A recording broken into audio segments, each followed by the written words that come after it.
Hello friends and welcome to gusmcdollgames.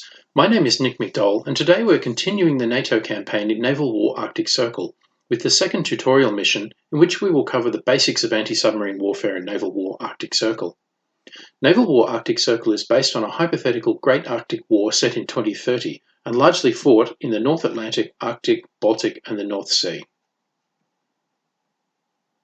Each mission starts with a news article to give us some context. The Daily Global Courant, Friday 21st June 2030. NATO exercise receives criticism from commercial shipping. Unresolved status of recently navigable Northwest Passage still an issue. As it happens in real life, the Northwest Passage is increasingly able to be safely navigated by commercial shipping, so this scenario is quite realistic. Please pause the video if you'd like to read the full article, and while you're doing so, don't forget to subscribe to this channel for more great content.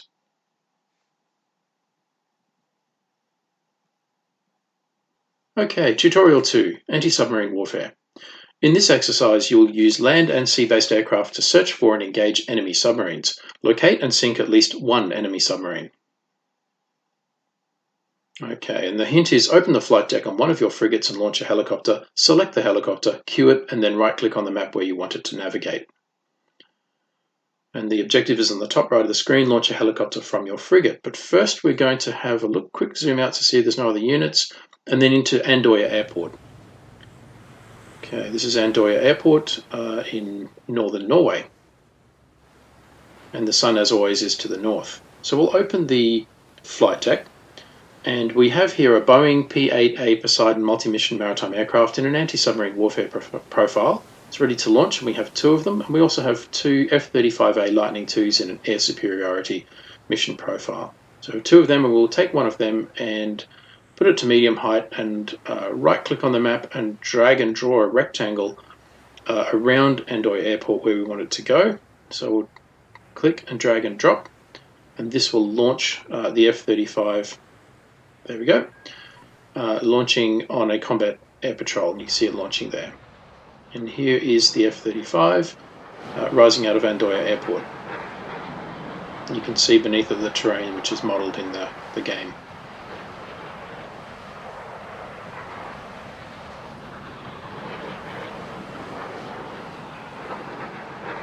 It's quite detailed islands there.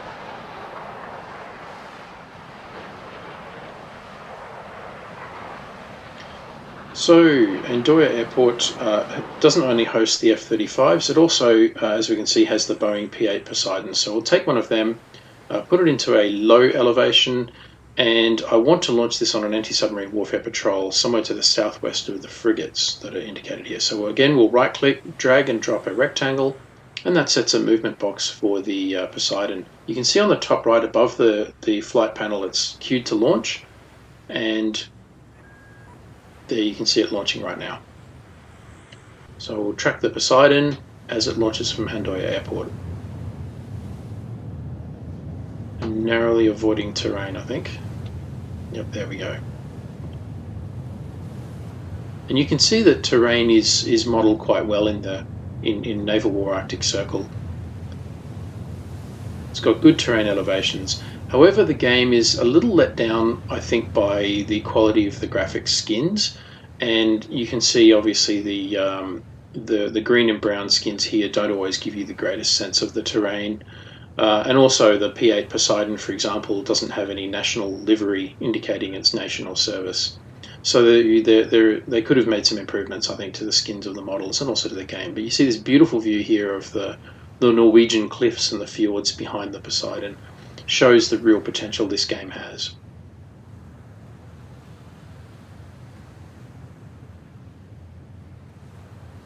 Okay, so we'll move now to the KNM Helga Ingstad, the Fridtjof Nansen class frigate. And what we're going to do is to launch a helicopter from this frigate and conduct anti-submarine warfare operations.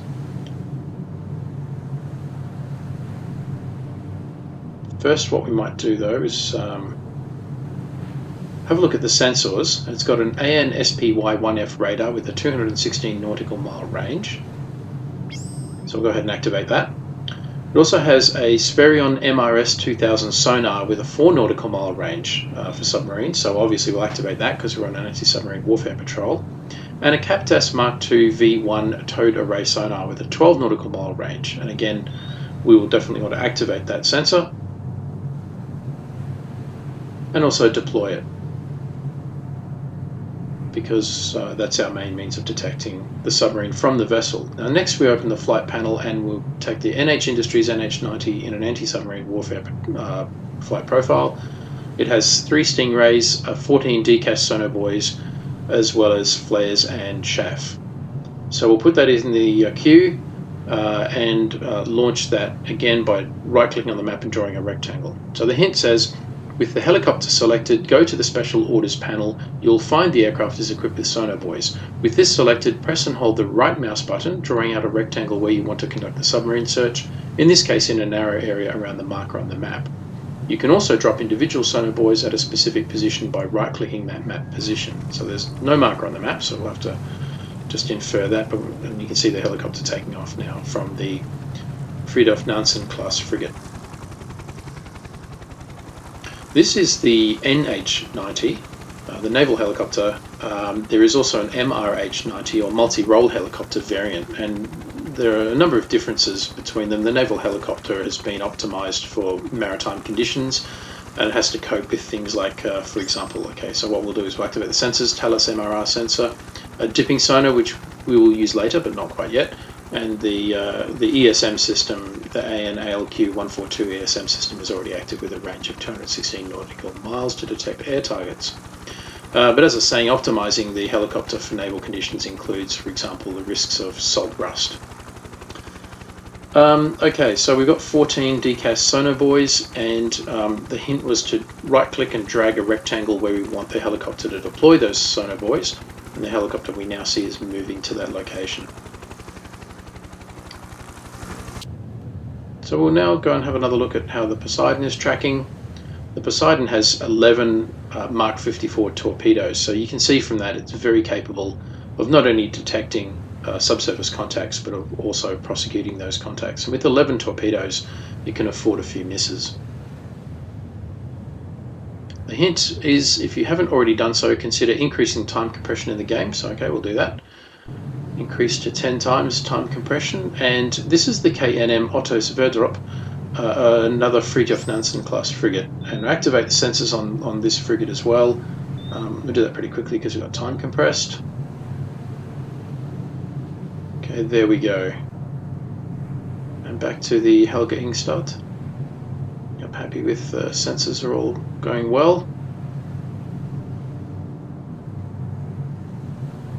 We'll speed up time a little bit more. 1:30 gives us a minute every 2 seconds real time. So okay, there's our Poseidon. We'll slow it down a bit, and okay, back to the frigate. How things tracking with the frigate. So it's also equipped with 16 Stingray torpedoes, so it's also got its own anti-submarine capability. So back to the Poseidon. Let me just check. I'm pretty happy with that movement box. We don't really know where the submarine might be, but we've got 200 sonobuoys with a range of 6 nautical miles. And again, to deploy these, you right-click on the map, click and drag a rectangle where you wanted to deploy it. The aircraft, or the crew of the aircraft, automatically determine the location to drop each of the sonobuoys, and that's in a pattern. Obviously, you can, I'll speed up time here. You can also right-click on the map to deploy an individual sonobuoy. So one is a near miss between the helicopter and the Poseidon. Bit of vertical separation would have been good, and you can see the helicopter, and you can also see the Poseidon dropping their individual sonobuoys in generally randomized pattern, but generally circular. And you can see the flight path plan here for the helicopter is a not quite circular, but roughly circular distribution of sonobuoys in the area. So the helicopter has 14 sonobuoys compared to the Poseidon's 200.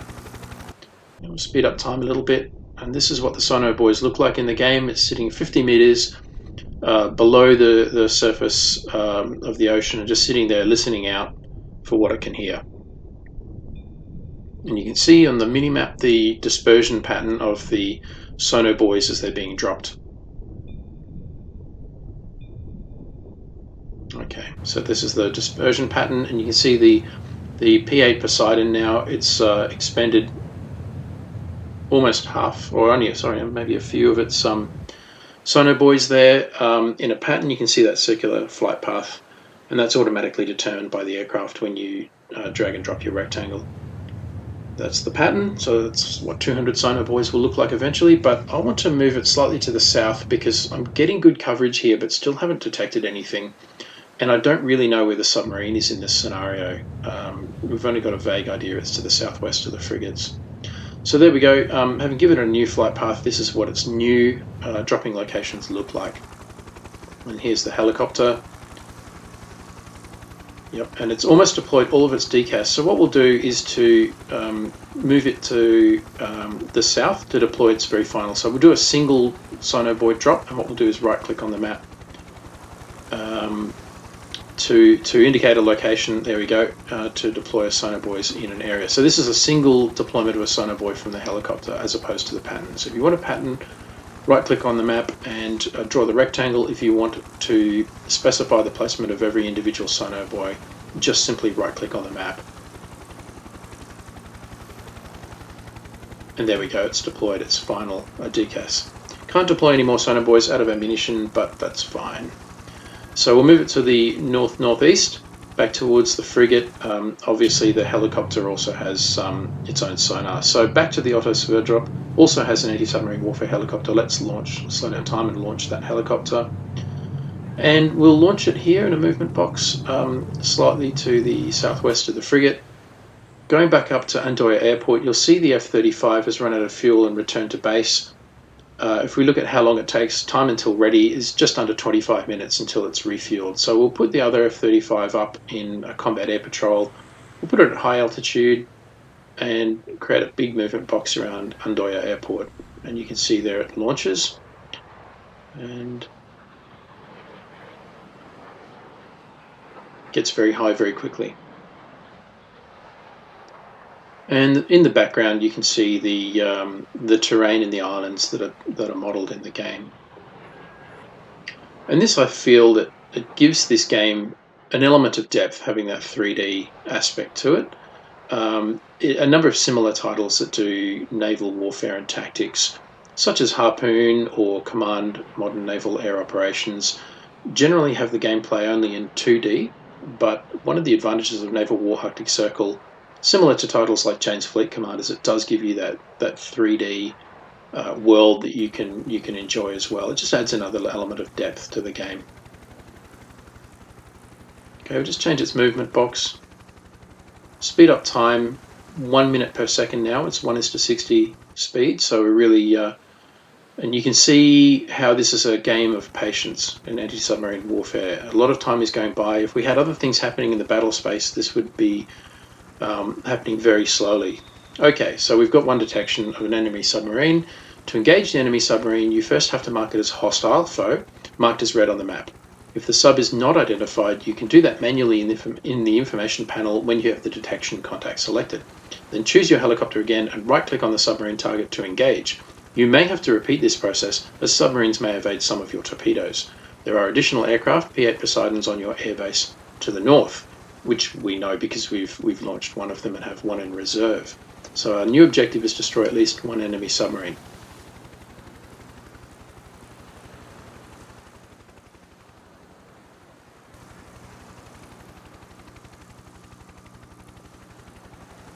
Okay, I'm now moving the submarine a little closer to where I suspect that detection is, and deploy the dipping sonar AQS-18A. And this is because I want to get a little bit more information. As you can see from the contact, this is the Astute, which is actually a Royal Navy submarine.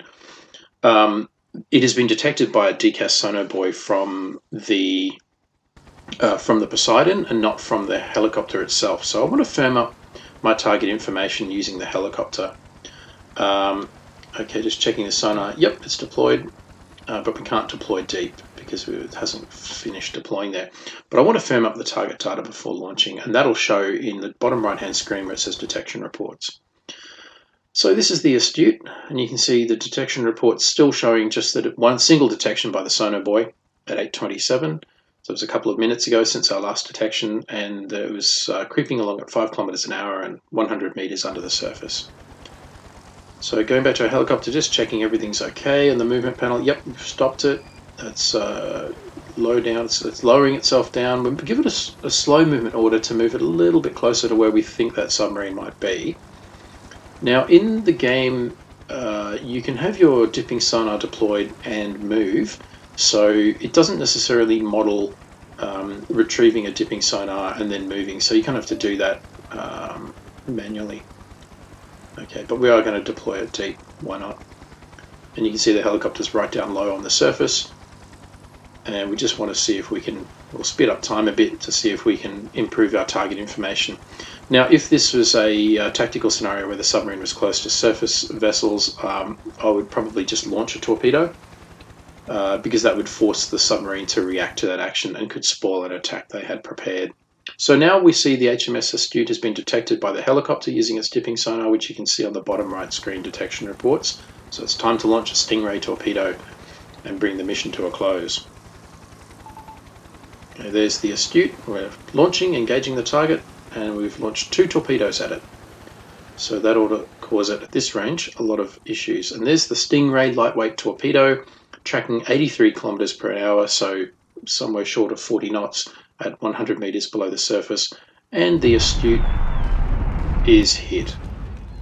So in the second tutorial on the basics of anti-submarine warfare in Naval War Arctic Circle, we've covered launching aircraft from an airport, launching a helicopter from a ship, giving them movement orders including patrol boxes, activating their sensors, deploying sonobuoys, and attacking a subsurface target with torpedoes.